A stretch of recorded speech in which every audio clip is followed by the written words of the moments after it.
Parte 1, capítulo 1, 1.2. Crítica de la tradición. Sin embargo, los que han compuesto artes acerca de los discursos, ni siquiera por así decirlo, han proporcionado una parte de tal arte,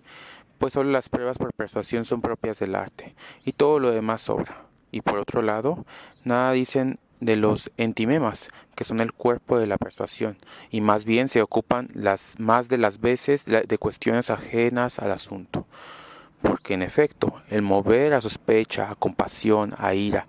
y a otras pasiones semejantes del alma no son propias del asunto, sino atinentes al juez. De modo que si ocurriera en todos los juicios, como ya acontece en algunas ciudades y principalmente en las que tienen buenas leyes, nada tendrían estos autores que decir, pues todos ciertamente o bien juzgan que conviene que las leyes proclaman este principio, o bien lo practican y prohíben hablar fuera de lo que toca al asunto, como se hace en el areópago.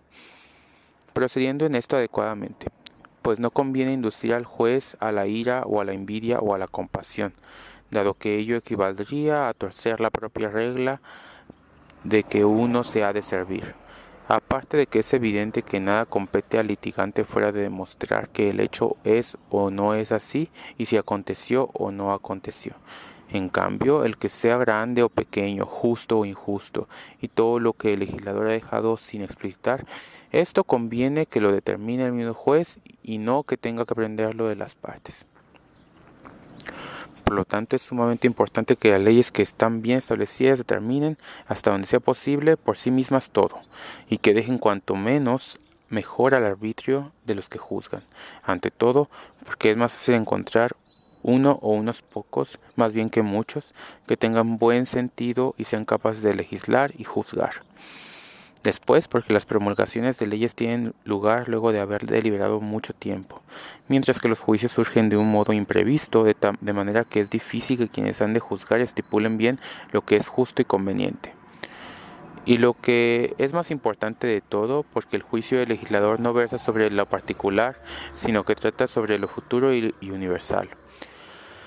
Mientras que el miembro de una asamblea y juez tienen que juzgar inmediatamente sobre casos presentes y determinados, a lo que muchas veces les viene ya unida la simpatía, el odio, la conveniencia propia, de suerte que ya no resulta posible establecer suficientemente la verdad y más bien oscurecen el juicio, razones de placer o de pesar.